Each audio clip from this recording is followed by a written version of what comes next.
High, আমি Priyanka's cooking passion চ্যানেলে আপনাদের সবাইকে স্বাগত।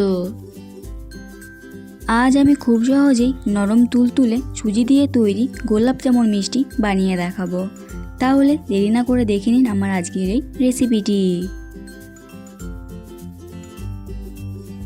গ্যাসে কড়াই বসিয়ে দিয়েছি। কড়াই গরম হলে দিয়ে দিচ্ছি 1 চামচ সাদা তেল। তেল গরম হলে দিয়ে দিচ্ছি 1 কাপ সুজি। এবার গ্যাসটাকে মিডিয়াম টু লো ফ্লেমে রেখে সুজিটা একটু ভেজে নেব।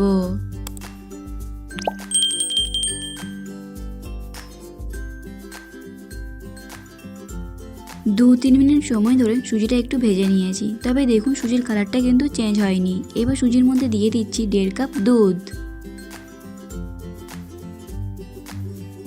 আমি এখানে 1 কাপ সুজির জন্য 1.5 কাপ দুধ দিলাম।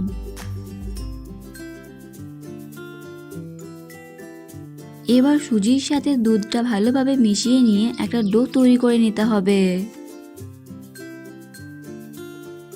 দিয়ে দিচ্ছি সামান্য লবণ। আপনারা যদি মিষ্টি খাবারে লবণ পছন্দ করেন তবেই দেবেন, নয়তো দেওয়ার প্রয়োজন নেই।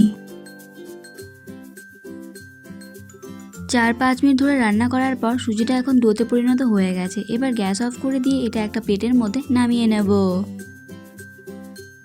সুজির মিশ্রণটা আমি প্লেটের মধ্যে নামিয়ে নিয়ে ঠান্ডা করে নিয়েছি। এবার এখান থেকে অল্প মিশ্রণ নেব আর এভাবে গোল করে নেব।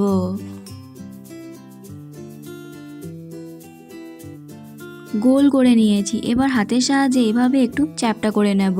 আমি এইভাবেই সবগুলো মিষ্টি তৈরি করে নেব।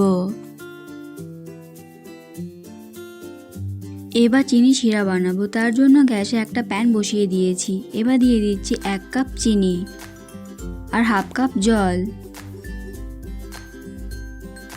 এবার গ্যাসটাকে হাই ফ্লেমে রেখে এটা ভালোভাবে ফুটিয়ে নেব যতক্ষণ না চিনিটা সম্পূর্ণ গলে যাচ্ছে।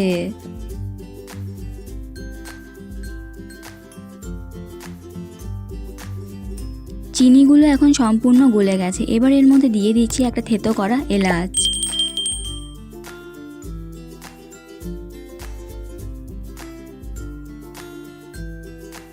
গ্যাসটাকে মিডিয়াম ফ্লেমে রেখে এটা আরও 2-3 মিনিট একটু ফুটিয়ে নেব।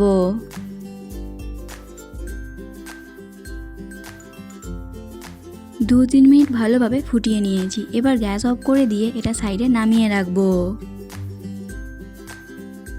এবার মিষ্টিগুলো ভেজে নেব। তার জন্য তেল গরম হতে বসিয়ে দিয়েছি। এবার এক এক করে মিষ্টিগুলো দিয়ে দিচ্ছি।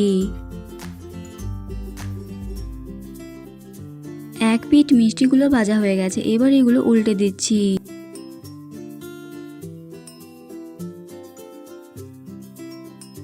দু পিঠই উল্টে পাল্টে লালচে করে ভেজে নিয়েছি। এবার এগুলো তেল ঝরিয়ে তুলে নিচ্ছি।